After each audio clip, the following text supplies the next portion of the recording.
Hi, you're watching my channel, Clodbuster. So it's finally time to start building the Super Clodbuster Black Edition. So instead of doing a whole build video that would be boring, I'm just going to give you a few tips of how I build Clodbusters because I have built a ton of them. So the first thing I usually do is put all the screws in an egg carton. So the Clodbuster comes with 4 hardware bags, bag A, B, C, and D. And I use 2 sections of the egg carton for each bag, and then I mark it with a marker. It makes it easy, efficient. You don't have to dig through the little plastic bags. Another important thing I do is when taking a part off of a parts tree, I never just rip it off like that. I use diagonal cutters, cut it off.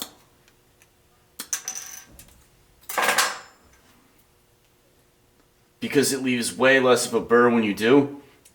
And what you want to do is, if there is a little burr, make sure you file that down. If not, people are going to see that and think you're a drunk.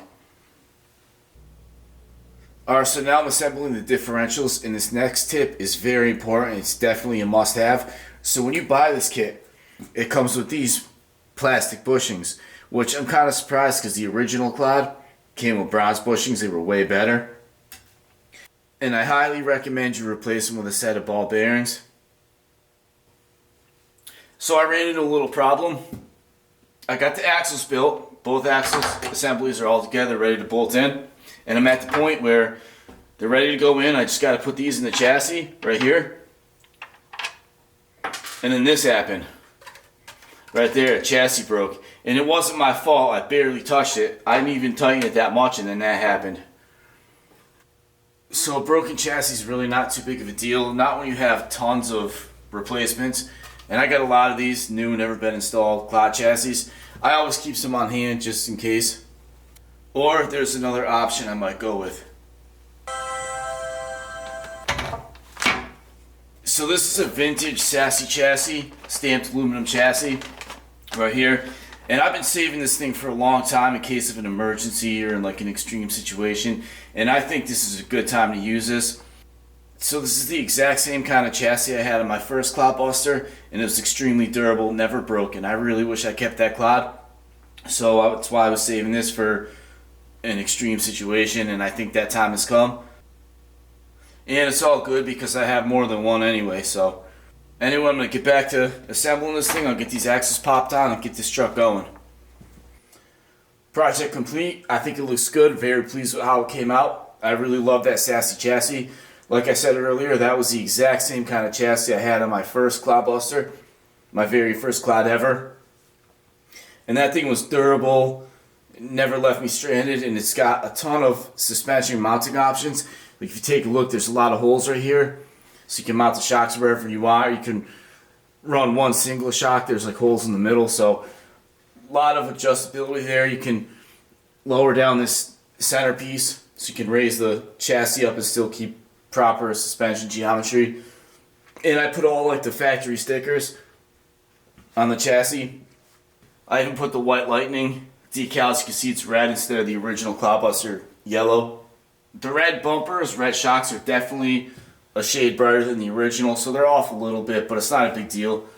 So one thing I didn't notice was pointed out to me by Tommy 1504. When you buy this kit, it comes with this right here. It's this little piece of paper, Super Clodbuster Black Edition. It basically tells you where to put all the stickers. If you read the fine print, it tells you right here that all the parts like the reds, the decals, black wheels and everything are not going to be available for purchase. So it looks like once you break this thing or once it's discontinued, that's it. You can't buy these parts. So I don't really care because I have a ton of the red parts trees from the original Clods, so it's no big deal. But I don't know, it's kind of not too cool to me to do, but whatever. So I think the body came out great. Black laid down nice, it's very glossy. I didn't want to leave the body black. You don't have to paint it, but it's not too shiny. So I painted it with the Tamiya TS14. That's what they recommend in the manual. But the way I got this nice smooth glossy finish was I put about 5 coats of paint on and then I wet sanded it. So basically I just take 1000 grit sandpaper, run under water, and just run over the whole body gently. Because I put down about 5 coats black paint, and I go all down the sides until it's nice and smooth.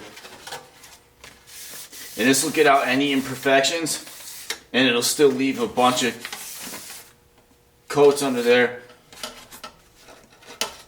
so you don't have to worry about like scratches or anything showing through.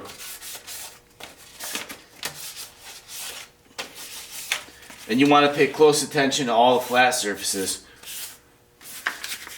And what this does is when you look, once you get your final coat on there and you look down the side, it's nice and straight, it's not all wavy, paint's laid nice and flat, real deep, and that's what you want. Especially with a black paint. Whenever you paint a truck black, you got to make sure your bodywork is perfect, because black will show any flaw, always. And the wet sanding got out any imperfections and made the sides of it nice and flat, so it's like a mirror. The thing looks nice and straight when you look down the side of it. And then I just laid down like 2 more coats and it came out perfect. These decals right here were kind of tricky to put on because they're reflective like that. So when you cut them out, it's kind of hard to see the lines, but I just took my time and it came out great. And I saved a lot of this chrome decals for future projects. Maybe make some like stripes or accents or something like that.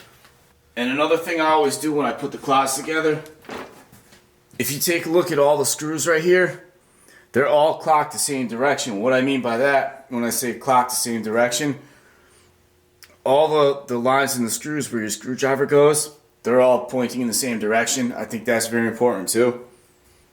Another cool feature about the Sassy chassis, it comes with this tab right here for a trailer hitch. So I just used one of the brass pivot balls from an original clock kit. Make a nice little trailer hitch. If you want to use this thing to work, you can. And for the electronics, I went with a Savix waterproof servo for the steering. It's titanium gear. I've never had any trouble with those. And for a controller, I went with the Airtronics MTS. So it's been a long time since I had one of these Airtronics. I think now they're owned by Sanwa. But I pretty much haven't had a Airtronics since the Clodbuster was new, the original one, so it's been a while. It's nice, it's got a good sized display right there, backlit and everything, so you can see it well at night, you know, if it's like an emergency situation or something. Nice steering wheel band, although I'll probably put one from Shen RC on there. So now that the Super Clodbuster Black Edition is finished, I'm going to start working on my 5th scale Clodbuster. So for anyone who hasn't seen my older videos on this thing, I'll show you what I did. So a while ago, probably almost 2 years ago, I started building this. It's a 5th scale Clodbuster. I built this whole thing from scratch. This is a stainless steel tube chassis, so it's tubing. It's not solid bar stock. It's stainless steel. It's a 1/2 inch main rail. Everything else is 3/8. And it kind of resembles the original Max D, what they call a Willman chassis. A few things are different. I still have to add some bracing from here to here, but I'm actually designing a second chassis, which is going to be a little bit better than this. But this thing's awesome. It's all TIG welded, and I beat the daylights out of this truck, and this thing took it standing.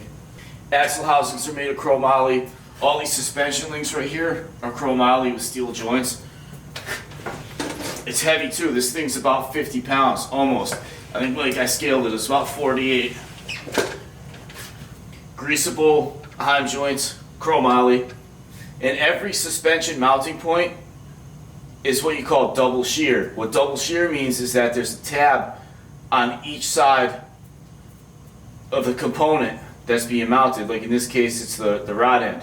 There's a tab on each side. It's double shear. It's way stronger. And right here you can see that it's a tubing. It's a hollow tubing, stainless steel. Very strong stuff though. I mean, this thing is really taking a beating. Right here's the servo. And for some reason it keeps destroying front servos. So I got to look into that. But this is the original rear servo. It's never given me a problem. And I want everything mounted behind the axle. I didn't want to have any steering components in front of the axle, on top, or anything like that. And I also don't want to run dual servos per axle because I don't think you really need to. If things are designed properly, you can get away with one servo.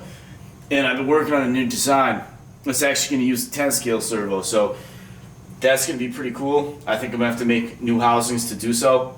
So this was my first design servo saver. I machined this at my shop. And it would work. It would Just got a spring in there and everything, and this would weld to the housing steering. I would trim this bracket down, have multiple mounting options, but the problem is it's going to add way more weight, and I'm just not happy with that design. I got something a lot better that I'm working on, and I've been looking at a 5-axis CNC mill, so that's kind of why I've been holding off on this a little bit.